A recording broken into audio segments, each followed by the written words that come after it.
This is Average Joe PT. Now, in the last segment of episodes, we really looked at the hip, hip arthritis, snapping hip.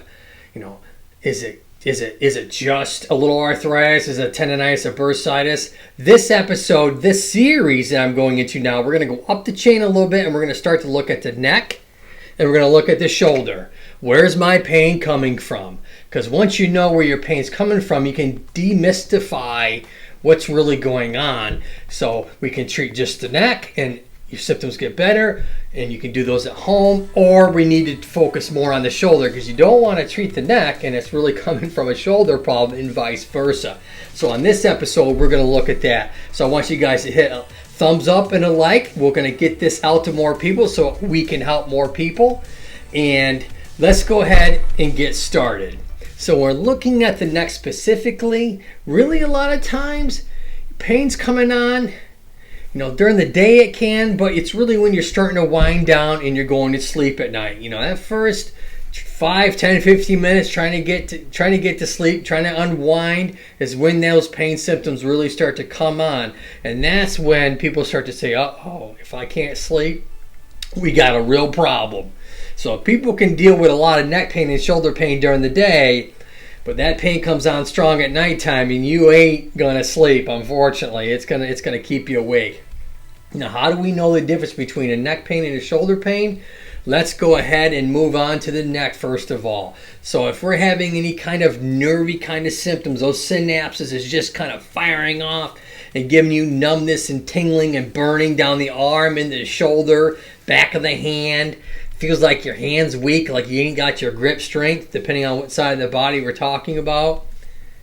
It's probably not coming from your shoulder. It's probably coming from a neck, and we need to address that. Now, I got several episodes out there, and I'm going to be coming up with a new episode in this nice little chain coming up on here, specifically talking about neck pain, how to treat it, specifically the stuff that you can do at home. I mean, real stuff, not that trash that you see on the internet. So let's go ahead and pull away from that. If you're not having any numbness or burning symptoms, but it just feels like it's kind of neck and in the shoulder and both, and that specifically is coming from a couple muscles, because the muscles are all run right in here, and they're going to attach right up onto this top of the shoulder blade here, and it's going to run and attach right to the neck muscle. So it's going to allow you to kind of lift that shoulder up because it's attached to your shoulder and the neck and the spine at the same time. And so when we're looking at that, that's when we're looking at possibly trigger points. Now, I've talked about this, active and latent trigger points, in the past. And boy, you'll see some people on the internet just pressing down into that, trying to get that to calm down. And unfortunately, what that does is it causes a huge inflammatory cascade to go on. It might feel good for a second, but then you can start to have a lot of referred pain. You can go from a latent trigger point to an active referral trigger point by doing that technique that you can see on the internet, which isn't a smart thing to do. So I got some other episodes I'm going to be coming up with that. I'm going to leave a tag up here on an older episode that talks about the levator scapula, which is this muscle group here that goes all the way up into the neck. And you can look at that old one, but I'm going to be coming up with some new categories when we're talking about this series of the neck and shoulder, and where the heck is my pain coming from, and I want to treat it. Now, if it feels like, a saw is in your head because you're just pounding pain, that could be a couple things. You could be, if you have a history of migraines, it could be something as simple as that. If you're light sensitive, if you're having a lot of nausea symptoms, then it's probably, if it walks like a duck and quacks like a duck, it's probably a migraine. So you're not going to treat a shoulder problem. You're going to treat it with a neck, and you're probably going to deal with some anti-inflammatories, probably some caffeine in there that actually help with the NSAIDs, the anti-inflammatory medication.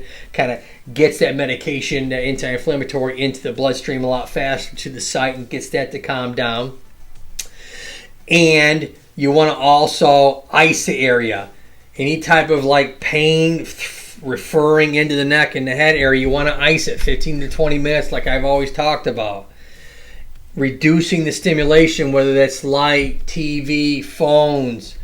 You want to reduce that. That'll also calm down those symptoms if you're having a migraine. Now moving away from that quickly, and we're just talking about muscle pain in the neck and the shoulder, and it's not really referring pain down the arm, then we might want to heat that up again. You're going to give there's all types of topical creams that you want to do on the internet, or you can simply just use a moist hot pack, or you can just rub it. I have a whole series out there on the Theracane if you want to look at that, and that's something I'll bring into my treatments too. But that can kind of give you the difference between a neck symptom and a shoulder symptom. One, is there any nerve symptoms going on with that numbness and burning? If there's not, let's look to the shoulder. If it is, you're looking towards the neck. If it feels like you're just having the neck and shoulder muscle, it's probably an active trigger point that you're going to want to do some heat and some massage to it for a few days. You want to look at how your posture is. If you're looking down all the time, I'm talking like half an hour, 7, 8, 10 times a day. Next thing you know, that builds up to hours, and you do it over several days. It's a lot of neck stretching in those muscle groups, and you're going to get that flared up. So that's one treatment proposal, neck versus shoulder. If we're talking specifically, how do I tell the difference between that neck and shoulder? If I'm just raising my arm up and down and I'm getting a lot of pain in it and it feels like I can reproduce that pain, it's not coming from your neck, it's coming from your shoulder. If I have full neck motion, look up, look down, and it feels like when I look left and right, it's not too bad. I look up and look down, it's not too bad, but it hurts a little bit all the directions, it's probably coming from your neck. If it's specific to one side and it feels like a lot of pulling, it could be the neck or the shoulder. Here's the caveat. If there's major restrictions in one or two directions, looking down and looking to the left, or looking left and looking up, that combination is probably coming from the neck, what we call the facet joint area. And that I'm going to zoom in real quick here for you. And you can go ahead, and these little joints along the neck where one joint meets up the other one, this is called your facet joint. So that's specifically when you're having an issue with the direction looking one way and looking down, or looking one way and looking up, that pattern there is probably coming from the facet joint. And what you can do with that is some deep tissue massage to that area, and a lot of times that'll make your symptoms calm down too with some heat. All right, if you have any questions on that, go ahead and leave me a direct message, DM me down below, and I can go ahead and kind of guide you maybe through and tell you, hey, look at here, look at there. Okay, now obviously I can't give medical advice because you don't have a prescription, but you can just give some general ideas, just listening at my videos and give you some tips. Now this one is really specifically about neck versus shoulder, so far we're doing pretty darn good. If it feels like you're doing a lot of sleeping on your side, and you're waking up and the shoulder really hurts and it's not coming from the neck, well, it's probably your shoulder. You're probably irritated the ball and socket area of your shoulder. Okay, this is called the glenohumeral joint area, and it's really hanging on there by tendons, muscles, and ligaments. It's called a floating joint for a reason, because it's kind of just floating in there, so we have all this motion that we can go through. Now, don't despair, because about 80% of people are going to have neck symptoms in their lifetime. They're going to have, I've had some neck problems, and so you want to treat it accordingly. So 80% of the time, you're probably going to be dealing with it, more of a muscle problem than it is, oh my Lord, I got a disc problem. That disc problem is coming from if you're having some sort of issue that I've talked about in the past. If you're having that nerve palsy symptom that I talked about, that's where that disc is just pushing out on that nerve. And in the neck, it's very small. There's not like, this is more of a blown out view of it. In real life, it's really, look at how small our necks are. The disc in that area does not take much to really strain it and cause a lot of symptoms. So be mindful of that. Oops. It won't stay on the windowsill, will it? So let's go ahead and look at a few skeletal things right now, and I want to show you specifically what to look out for that neck area. So, specifically talking about if you're having issues looking up and looking down, okay, and those reproduce your symptoms, especially if you're looking up. If you're looking up and it's reproducing your symptoms in that area, then we're dealing with the neck. More than likely, if you're looking down, it's hard to tell because there's a lot of muscles that pull between the shoulder and the neck area that can cause your symptoms. But we're more than likely, if you're not having any numbness or burning in your arms or hands, then we're dealing with probably a muscle issue that's traveling, that one muscle group that's going from the neck to the shoulder. And then we're dealing, we kind of escaped that whole neck joint disc issue, and really we're just worried about some muscles, and we just need to modify with some of the treatments that I've talked about in the past. So let's go ahead and hold just a second, and we'll be right back.